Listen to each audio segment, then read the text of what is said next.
Hello friends, हमारे YouTube channel में आप सभी का स्वागत है।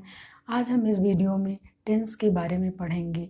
टेंस एक ऐसा पार्ट होता है इंग्लिश ग्रामर का जो बहुत ही इम्पॉर्टेंट पार्ट होता है, क्योंकि बिना टेंस का नॉलेज रखे, बिना टेंस को जाने हम इंग्लिश ग्रामर के जो दूसरे पार्ट्स होते हैं, जैसे डायरेक्ट इनडायरेक्ट हुआ, वॉइस को चेंज करना हुआ, या फिर इंटरचेंज करना हुआ सेंटेंसेस को, तो ये सब हम बिना टेंस का ज्ञान किए नहीं कर सकते हैं।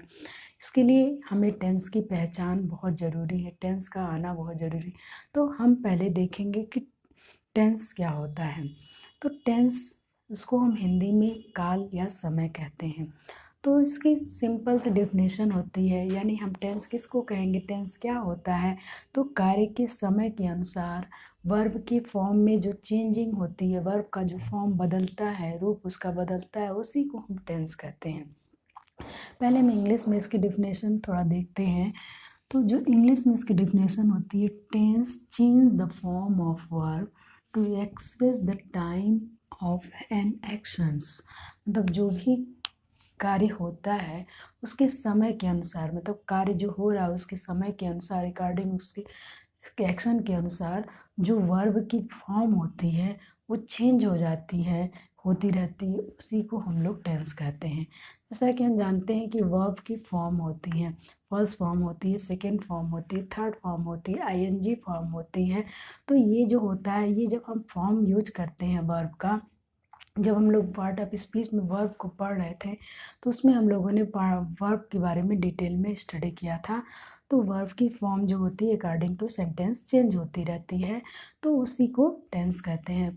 हम किसी भी सेंटेंस में वर्ब की फर्स्ट फॉर्म यूज करते हैं, सेकेंड फॉर्म यूज करते हैं, थर्ड फॉर्म यूज करते हैं, आईएनजी फॉर्म यूज करते हैं, तो उसको ही हम लोग टेंस कहते हैं।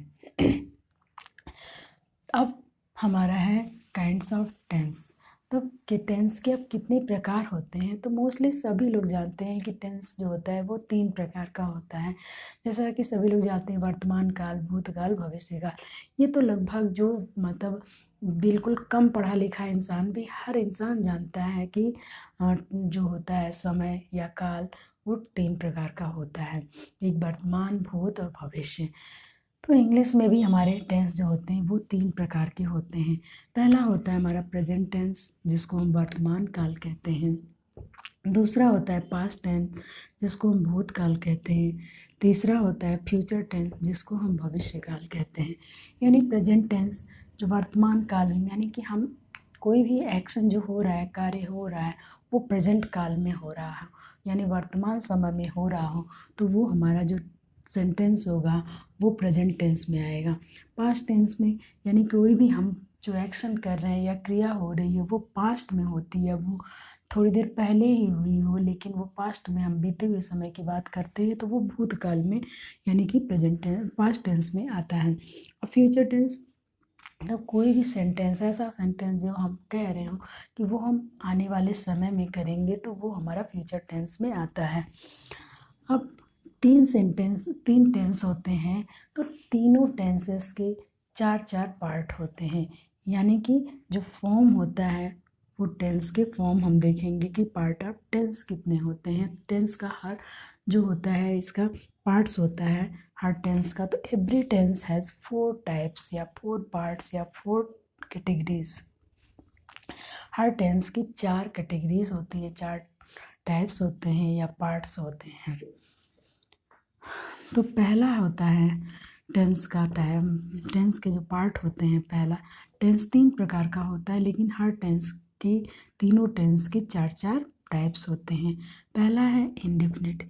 इंडेफिनिट हम उसको कहते हैं जो कार्य का अनिश्चित होना, मतलब हम जो भी कोई कार्य कर रहे हैं उसमें हमें समय का ज्ञान नहीं होता है, तो वो कार्य अनिश्चित होता है, तो उसको हम इंडेफिनिट की कैटेगरी में रखते हैं। जैसे हमने एक टेंस जैसे हमने एक सेंटेंस लिखा, वह वह खाता है, वह खाता है, ये एक सेंटेंस हो गया।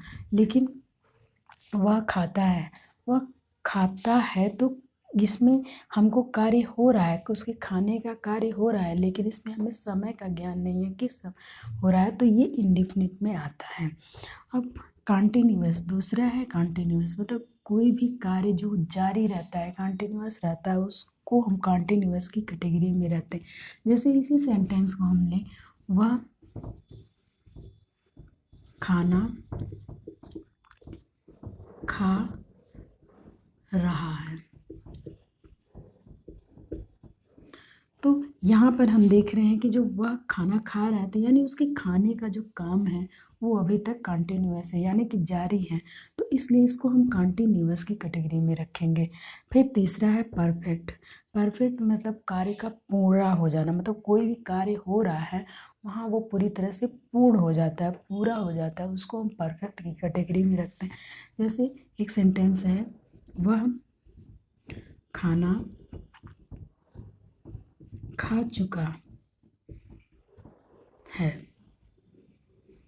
तो यहाँ पर इस सेंटेंस में हम देख रहे हैं कि उसके जो खाने का कार्य है, खाने का क्रिया है, वो पूरी हो चुकी है, यानी उसने खाना पूरा कंप्लीट कर लिया, इसलिए इसको हम परफेक्ट की कैटेगरी में रखेंगे। फिर चौथा है परफेक्ट कंटिन्यूअस, यानी कि कोई भी काम हो रहा है, हो रहा है और वो अभी तक जारी है, अभी तक वो कंटिन्यूअस है, तो उसको हम परफेक्ट कंटिन्यूअस की कैटेगरी में रखेंगे। इसी सेंटेंस को हम लेंगे, वह सुबह से पढ़ रहा है। जैसे एक सेंटेंस है, वह सुबह से पढ़ रहा है, यानी कि वो उसका पढ़ने का जो काम हो रहा है, पढ़ रहा है, लेकिन उसका काम अभी भी सुबह से जारी है, तो इसलिए इसको हम परफेक्ट कंटिन्यूअस की कैटेगरी में रखते हैं। तो इसके हमने देखा कि टेंस जो होता है इसकी 4 टाइप्स होते हैं, indefinite, continuous, perfect, perfect continuous, और इन चारों को मिला करके जो होता है, यहाँ पर प्रेजेंट टेंस में भी यही लागू होगा, present indefinite tense, present continuous tense, present perfect tense, present perfect continuous tense. उसी तरह पास्ट में भी past indefinite tense, past continuous tense, past perfect tense, past perfect continuous tense. Future में भी यही चारों पार्ट्स होंगे, बस हमको फ्यूचर इसके आगे लगा देना है, future indefinite tense, future continuous tense, future perfect tense and future perfect continuous tense. इस तरह इनकी कुल टोटल संख्या हो जाती है 12। जो 12 होती है इनके पूरे पार्ट्स हो जाते हैं, यानी कि जो टेंस के पूरे पार्ट्स या टाइप्स हो जाते हैं, से इस तीनों टेंस के टोटल संख्या इनकी 12 हो जाती है। 4 इसके, 4 प्रेजेंट टेंस के, 4 पास्ट टेंस के, 4 फ्यूचर टेंस के। तो इस तरह हमने देखा कि जो टेंस के काइंड्स और टेंस के टाइप्स कितने होते हैं। तो आगे की वीडियो में हम लोग इसका डिटेल में एक एक करके सब टेंस, तीनों टेंस का अध्ययन करेंगे। Okay, thanks.